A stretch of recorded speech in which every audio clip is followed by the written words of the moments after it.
Hi friends, welcome to Rajahmundry home recipes. ఈరోజు మన ఛానల్లో సంక్రాంతి స్పెషల్గా చేసుకునే స్వీట్ రెసిపీ అంటే మనకు గుర్తొచ్చేది మినప సున్నుండలే కదా. ఈ మినప సున్నుండలు అమ్మమ్మల కాలంలో పురాతన పద్ధతిలో తిరగలతో ఇసిరిన పప్పుతోటి చేసుకుంటే భలే రుచిగా ఉంటాయి. మేమెప్పుడు సున్నుండలు చేసుకున్నా ఇలా తిరగలతో ఇసిరిన పప్పుతోనే చేసుకుంటామండి. చాలా రుచిగా ఉంటాయి, ఆరోగ్యానికి కూడా చాలా మంచిది. ఇప్పుడైతే మినప సున్నుండలు ఎలా తయారు చేసుకోవాలో చూద్దాం. సున్నుండల కోసం పొట్టు ఉండే మినపగుళ్ళు తీసుకోండి. సాయిగుళ్ళ కన్నా కూడా ఇవి రుచిగా ఉంటాయి, ఆరోగ్యానికి కూడా మంచిది. ఒక పళ్ళెంలోకి మినపగుళ్ళు వేసుకొని బెడ్డలు ఏమైనా ఉన్నాయో ఒకసారి చెక్ చేసుకొని క్లీన్ చేసుకోండి. ఇలా క్లీన్ చేసుకున్న తర్వాత మినపగుళ్ళు వేయించుకోవడానికి స్టవ్ ఆన్ చేసి దలసరిగా ఉండే ప్యాన్ పెట్టండి. ప్యాన్ హీట్ అయిన తర్వాత క్లీన్ చేసి పెట్టుకున్న మినపగుళ్ళు వేసుకుని ఫ్లేమ్ని లో టు మీడియం ఫ్లేమ్లో పెట్టుకుని కలుపుతా ఫ్రై చేయండి. ఇవి వేయించేటప్పుడు కమ్మట వాసన వచ్చి మినపగుళ్ళపై ఉన్న కలర్ చేంజ్ అయ్యే వరకు ఫ్రై చేయాలి. మినపగుళ్ళు వేయించడానికి కాస్త టైం పడుతుందండి. లో టు మీడియం ఫ్లేమ్లో నేనైతే 15 మినిట్స్ దాకా ఫ్రై చేశాను. ఇది వేగిందా లేనిది ఎలా తెలుస్తుంది అంటే, మన పప్పుని నోట్లో వేసుకొని తిన్నా సరే, లేదు అనుకుంటే వేయించుకున్న పప్పుని కొద్దిగా ఇలా రెండు తీసుకొని మనం ఇలా రాయితో కొడితే లోపల బ్రౌన్గా అయిపోతే కనుక వేగిపోయినట్టు. ఇలా బ్రౌన్గా వేగిపోతే కనుక వెంటనే స్టవ్ ఆఫ్ చేసేసుకోండి. ఈ పప్పుని ఒక పళ్ళెంలోకి తీసుకొని కాస్త చల్లారనివ్వండి. చల్లారిపోయింది కదా. ఇప్పుడైతే పప్పు చేసుకోవడానికి తిరగలిని తీసుకుందాం.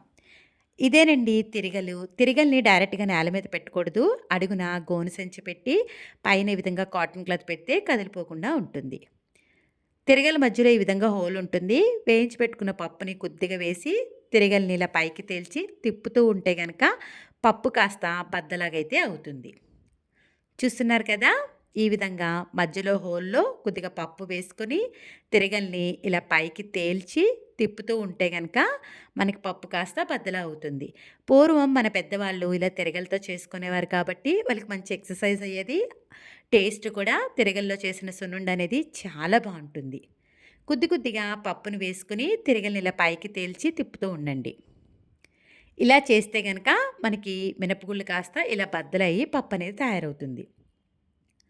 చూడండి, పప్పు అయితే రెడీ అయిపోయింది కదా. ఇప్పుడు ఇలా రెడీ అయిపోయిన పప్పునైతే మనం ఒక పళ్ళెంలోకి తీసేసుకుందాము. ఇలా పప్పుని ఒక పళ్ళెంలోకి తీసేసుకోండి. తీసుకున్న తర్వాత ఈ పప్పుని 2 హ్యాండ్స్ మధ్యలో పెట్టి బాగా రఫ్ చేస్తూ ఉంటే దానిపైన ఉన్న పొట్టు అనేది వచ్చేస్తుంది. ఒక 10 నిమిషాల పాటు ఈ విధంగా రఫ్ చేయండి. ఇలా రఫ్ చేసిన తర్వాత మీరు కావాలంటే పొట్టుతోటి సున్నుండలు చేసుకోవచ్చు. నేనైతే ఇక్కడ పొట్టు చెరిగేసి సున్నుండలు చేస్తున్నానండి. పొట్టు అయితే మేము అంత ఇష్టపడము. పొట్టు ఇష్టపడే వాళ్ళు పొట్టుతోటి సున్నుండలు చేసుకోవచ్చు. ఇలా చెరుగుతూ ఉంటే నల్లగా ఉండే పొట్టు అంతా కూడా వచ్చేస్తుంది. ఇలా నలుపు పొట్టు పోయే వరకు చెరుక్కోవాలి. చూడండి, పప్పు అయితే నీట్‌గా క్లీన్ అయిపోయింది కదా. ఇలా క్లీన్ చేసి పెట్టుకున్న పప్పుని ఏదైనా డబ్బాలో స్టోర్ చేసుకుంటే సంవత్సరం దాకా నిల్వ ఉంటుంది. ఫ్రెష్‌గా ఎంత కావాలంటే అంత పప్పుని తీసుకొని సున్నుండలైతే చేసుకోవచ్చు. సున్నుండలకి పప్పు అయితే రెడీ అయిపోయింది కదా. ఇప్పుడు మిగిలిన ప్రాసెస్ అయితే చూద్దాం. స్టవ్ ఆన్ చేసి పాన్ పెట్టి ఒక గ్లాస్ దాకా బియ్యం వేసుకోండి. సున్నుండలో బియ్యం వేయడం వల్ల సున్నుండలు తినేటప్పుడు నాలుకకి అంటుకోకుండా ఉంటాయి. లో ఫ్లేమ్లో పెట్టుకుని బియ్యాన్ని ఈ విధంగా వేయించుకోండి. ఇలా లైట్గా కలర్ చేంజ్ అయిన తర్వాత స్టవ్ ఆఫ్ చేసేసుకోండి. అదే ప్యాన్లోకి ఒక కప్పు దాకా పుట్నాల పప్పు వేసుకోండి. పుట్నాల పప్పు వేయడం వల్ల సున్నుండలు అనేవి కమ్మదనంగా ఉంటాయి. లో ఫ్లేమ్లో పెట్టుకుని పుట్నాల పప్పును కూడా వేయించేసుకోండి. ఇలా లైట్గా వేగిన తర్వాత స్టవ్ ఆఫ్ చేసి పక్కన పెట్టండి. చూడండి, పప్పు అయితే రెడీ అయిపోయింది కదా. ఇప్పుడు సున్నుండలు చేసుకోవడానికి పప్పునైతే కొలుచుకోవాలి. నేనైతే ఇక్కడ హ్యూజ్ క్వాంటిటీలో మొత్తం పప్పును చేస్తున్నానండి. నాకైతే కనుక 9 గ్లాసుల దాకా పప్పు వచ్చింది. 9 గ్లాసుల పప్పుకి 1 గ్లాస్ దాకా వేయించి పెట్టుకున్న బియ్యం వేస్తున్నా. అలానే వేయించి పెట్టుకున్న పుట్నాల పప్పును కూడా 1 గ్లాస్ దాకా వేస్తున్నా.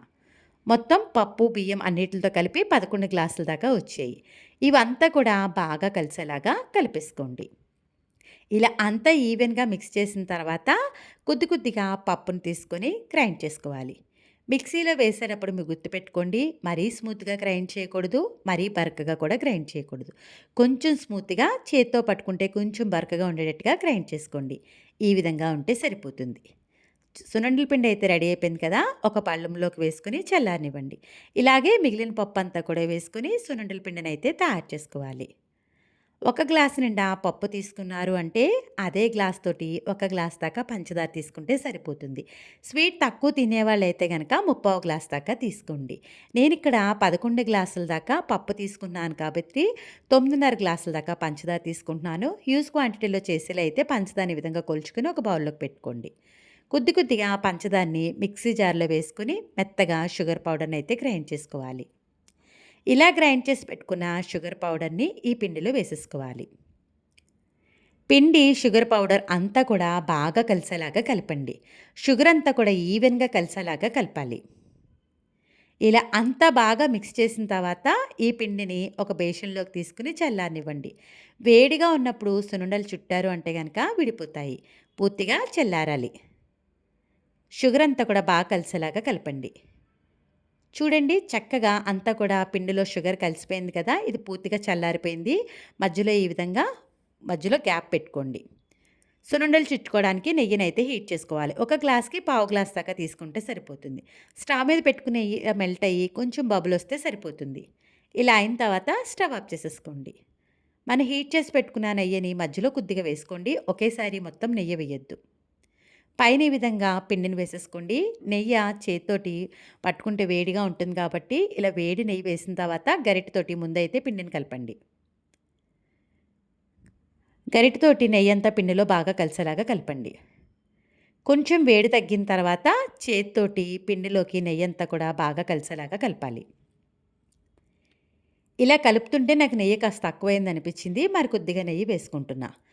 నెయ్యిని ఇలా చూసుకొని వేసుకోవాలండి. ఒకేసారి నెయ్యి వేసేసుకుంటే గనక నెయ్యనేది ఎక్కువైపోతుంది. పిండిలోకి నెయ్యంతా కూడా బాగా కలిసేలాగా కలపాలి. నెయ్యంతా కూడా పిండిలో ఈవెన్‌గా కలిసేలాగా కలపండి. చూస్తున్నారు కదా! నెయ్యంతా కూడా పిండిలో చక్కగా బాగా కలిసిపోయింది. ఇలా బాగా కలిపిన తర్వాత కొద్దిగా పిండిని తీసుకొని ఈ విధంగా గట్టిగా నొక్కి పెట్టేసేయండి.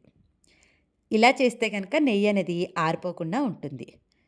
మిగిలిన పిండిని కొద్ది కొద్దిగా తీసుకుంటూ ఈ విధంగా రౌండ్ బాల్ లాగా చేస్తూ ఇంకొక చేత్తోటి ఇలా ప్రెస్ చేస్తూ చేయండి. ఇలా చేస్తే గనక సున్నుండలు ఆరిపోయిన తర్వాత కూడా విడిపోకుండా గట్టిగా ఉంటాయి. ఒక చేత్తో రౌండ్ బాల్‌లా చేస్తూ ఇంకో చేత్తో నొక్కుకోవాలి. చూస్తున్నారు కదా! సున్నుండలైతే రెడీ అయిపోయినాయి. మళ్ళీ చూపిస్తున్నాను చూడండి. ఈ విధంగా చేత్తోటి కొద్దిగా పిండిని తీసుకొని రౌండ్ బాల్ లాగా చేస్తూ ఇంకొక చేత్తోటి ఇలా ప్రెస్ చేస్తూ ఉంటే గనక సున్నుండలనేవి విరిగిపోకుండా వస్తాయి. చూస్తున్నారు కదా! పురాతన పద్ధతిలో మన అమ్మమ్మల కాలంలో తిరగలితో ఇసిరిన పప్పుతోటి సున్నుండలు తయారు చేసుకోవడం ఎలాగో, సున్నుండలు తయారు చేసుకోవడం ఇంత ఈజీయా అనిపిచ్చిందా? వీడియో నచ్చిందా? అయితే ఒక్క లైక్ ఇవ్వండి. మీరిచ్చే లైక్ వల్ల మన వీడియో ఇలాంటి మరికొంతమందికైతే రికమెండ్ అవుతుంది. ఇంకెందుకు ఆలస్యం? మీరు కూడా నేను చూపించిన స్టైల్‌లో ఒక్కసారి సున్నుండలను ట్రై చేసిన తర్వాత ఎలా వచ్చిందనేది మీ అమూల్యమైన ఫీడ్‌బ్యాక్‌ని నా కామెంట్ సెక్షన్‌లో తెలియచేయండి. ఇలా తయారు చేసి పెట్టుకున్న సున్నుండలు నెల రోజుల దాకా ఫ్రెష్‌గా ఉంటాయి. మీ అందరికీ నా వీడియో నచ్చిందనే అనుకుంటున్నా. Thanks for watching my video. Please like, comment, share, subscribe my channel.